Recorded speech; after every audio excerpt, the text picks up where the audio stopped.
Well, again, this should be a quickie, he said to the bishop. The other video hopefully has premiered, he says, because it's the only way I can make sure that I don't get combots on these videos, and also a way that they spring upon. Anyway, that's it beside the point. Today is, of course, the 80th anniversary of the Battle of Britain commencing. At least the Luftwaffe are focusing their efforts on the convoys and whatnot, and in very shortly they will focus on the radar stations, or at least observation posts, and they will draw in from day one, as they have done today, the enemy, i.e. the RAF, and the like. Because I'm distracting myself, it's not good. But because I'm doing it on my Facebook day to day, like I should really get Twitter for this crap, because no one else seems to be bothered by it. But I found a couple of websites that have day-to-day things going on. So the BattleBritainMemorial.org, which I recommend in more ways than one, says the first pilot lost was a Sergeant Ian Clenshaw of number 253 Squadron, and his Hurricanes crashed in bad visibility on patrol. But the first pilot killed in action, Flying Officer Peter Higgs, with 111 Squadron, who for a brief time used to actually have 111 instead of pennant numbers or whatnot. Obviously, I guess they changed it. He collided, poor chap, for Dornier 17 near Folkestone. The Germans lost 14 aircraft with 29 airmen, and the British lost 2 aircraft and 2 men, as you heard there. To borrow a phrase from Keith Park, in the Battle of Britain film anyway, after they pound living tar out of the radar stations, this is only the beginning, they're not going to stop now. Despite what I've said in previous videos, where high command up from Hitler down was for the invasion and against the invasion, it seems that, there it is, that if you take this book, If Britain Had Fallen, by Norman Longmay, which I got for my dissertation, and apparently there was a TV series, hence why these chaps and Jerry Bags, as they would call them on the Channel Islands. I'm referring to the character, not the actual actresses or models. Hitler was very much serious about invading these islands. I mean, don't forget, he did take the Channel Islands at the end of June, start of July, and apparently he was obsessed with it. I find it incredible. I've read 2 histories, Modern Occupation, which was by Madeline Bunting, which was written about 95, and Islands in Danger by Mary and Alan Seatonwood from, I think, 1958. And both of them, it's incredible that you look at these islands on a map, they on most maps of Europe, the Channel Islands do not feature in detail because they're tiny.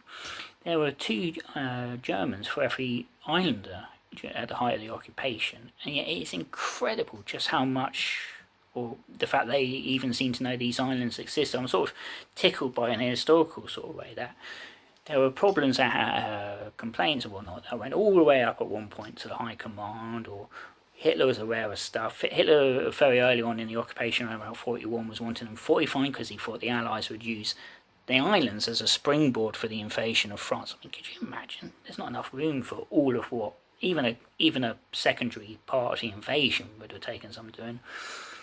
At the same time, Mountbatten, with combined services, was suggesting they took Alderney and held out. Well, how's that going to work? France is about 8 miles off the Alderney coast, if that. They'd bomb Alderney back to the Stone Age if they'd done that bit. And also the fact that around 200 Channel Islanders at least, ended up in prison camps or concentration camps. And of course, the likes of Lisa Gold, who, courageous woman from the sounds of it, was gassed out of Ravensbrück.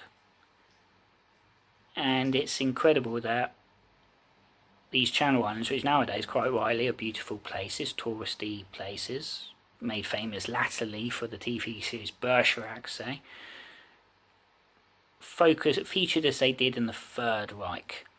Hitler's plan after the war, if they had won, was to turn them over to Strength Through Joy, or KDF, I think they were in German. But anyway, that's not the point of it. The battle started, and Hitler seems fairly interested in it. By the way, I recommend reading it at least because that's in the middle. Longmate goes theoretical and writes an invasion of England as it's actually happening, and then afterwards he goes back to Thatcher and he writes about the fact that Nelson's column had buggered off to Berlin and the concentration camps here. Certainly all the Jews would have been deported. I think there were 300,000 in England in 1940. Yeah, that'll be interesting. But this whole video, which is not a quickie now, I guess, I think it's in other papers, but I was starting on my Times. Other newspapers are available, and it says at the bottom, tiny little bit there, lost Battle of Britain. I thought, hello. And it goes, almost half of Britons cannot identify the Battle of Britain, with more than 2/3 of 18 to 24-year-olds confusing the Second World War aerial campaign with other historic episodes such as part of the English Civil War. A survey of 2,135 adults by the Royal Air Force Benevolent Fund found 44% were unaware of the RAF's successful defence. And that's why I do things, chaps. It's why I bang on about the war and other things. They don't know what the bloody... I knew what the Battle of Britain was when I was at primary school because I was taught it, if not in detail. It's madness. Apparently, I googled this, and there's other news stories covering this, and apparently most kids think it was a Viking invasion. You know, if you have children yourself or friends and whatnot, I'm not saying you should deluge them with this historical nonsense. I say nonsense, I'm fairly self-deprecating, but you only have to look. There's much better videos than what I churn out with fancy graphics and pictures and that, and as you can tell, I'm not always good in that department, very rarely good in that department, but occasionally, you know, just especially children, they need to know where we came from, not just about Britain, but I don't know, the Civil War, the Spanish Armada, Norman Conquest, Magna Carta, War of the, well, not necessarily the War of the Roses as such, but where we come from is as important as where we are heading to.